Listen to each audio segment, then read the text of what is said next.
In the Art Institute's collection here, we have this magnificent painting by Gerome, The Chariot Race, 1876. There's a very Ben-Hur moment here. And in the Hippodrome of Rome here, with the horses racing along, the throngs of crowds, and you note in the backdrop this Egyptian obelisk right there behind these pillars that marked the edge of the spine of the hippodrome, signaling to riders when to turn. But more in the center of the spine, in the background there's the Egyptian obelisk. Rome, in the Roman era, was a city full of Egyptian art. Augustus Caesar, upon the conquest of Egypt, brought obelisks, sphinxes, and other objects back to Rome. So Egyptian art and design and architecture was readily visible to the ancient Romans. In 10 BC, this obelisk here was erected on what's called the spina, the spine of the hippodrome, the central point, as a dedication to the sun and a monument of his conquest of Egypt. These Egyptian antiquities in Rome eventually were, a lot of them collapsed, and after the fall of the Roman Empire and during the Middle Ages became basically entombed, and later excavations unearthed these Egyptian artifacts in Rome. Many items were still visible, though half buried, but then Pope Sixtus V had a strong campaign to re-erect many obelisks and sphinxes and other items around Rome.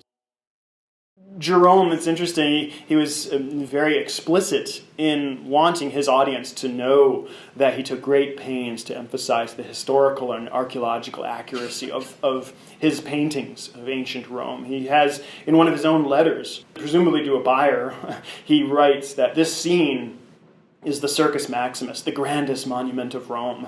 This restoration has been made in accordance with a plan of ancient Rome, which was engraved on the stone pavement of the temple and which has been conveyed to the capital. Accordingly, there is an absolute fidelity, both as to the location of the different monuments and also, which is equally important, in regard to the dimension, for which it must be understood that the circus would hold 150,000 spectators.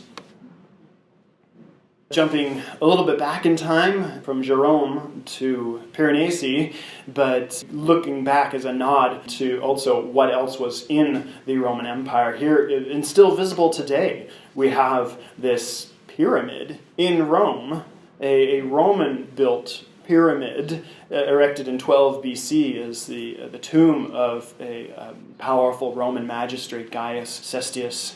It's actually in a traffic circle today in Rome. You can drive around it. It's beautifully illuminated and all of that.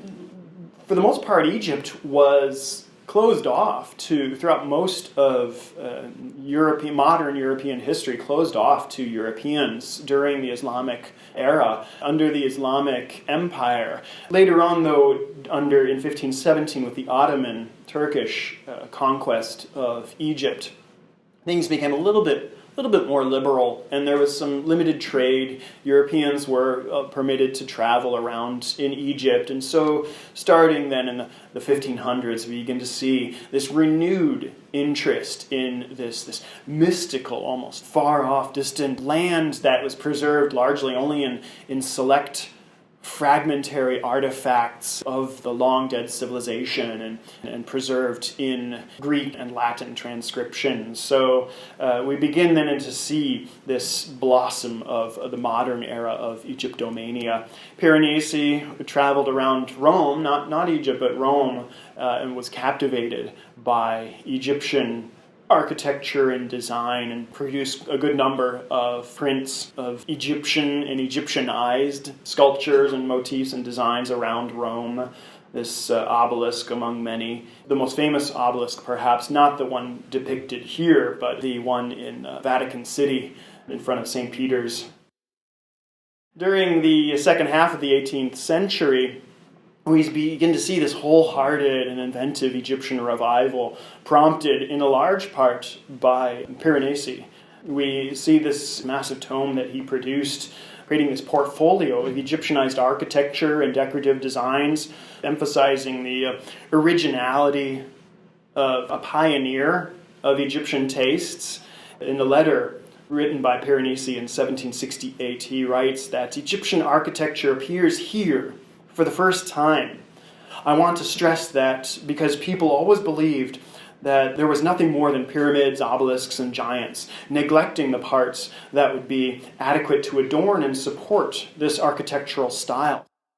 So interestingly enough, we begin to see for the first time Egyptian motifs incorporated into domestic decorative arts. The full title of this multi-volume work that he produced is Diverse Ways for Ornamenting Chimney Pieces and All Other Parts of Houses, taken from Egyptian, Etruscan, and Grecian architecture, with an apologia in defense of the Egyptian and Tuscan architecture, and then the works of Piranesi, etc., etc.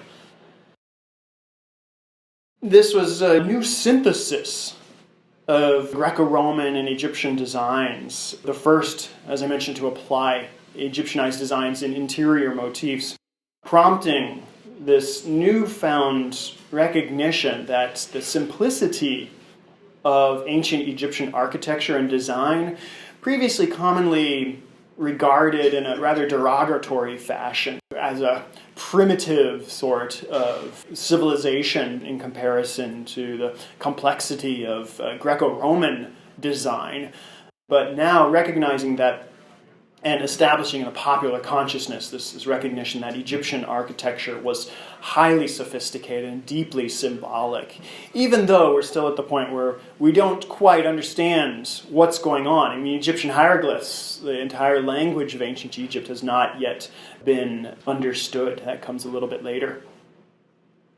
We have about a generation or so after Piranesi, this image here by Louis-Jean Desprez, a tomb with sphinxes and an owl, so responding to Piranesi's influence, this new generation of French architects exhibiting this neoclassical influence with strong Egyptianizing features and this exaggerated scale, definitely something they picked up from Piranesi. Here we have this entombment with a robust stone sarcophagus there, lined by Egyptianized sphinx designs. This Hellenistic influence, a Renaissance-influenced modern representation of the Sphinx.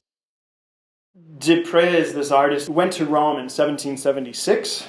He studied painting, drawing, architecture, and stage design, interestingly. I mean, you can see a bit of the stage and theatrical element to this image here. And then from 1784 through the rest of his life, he lived in Sweden, employed as the theatrical designer for the Swedish king, Gustavus III.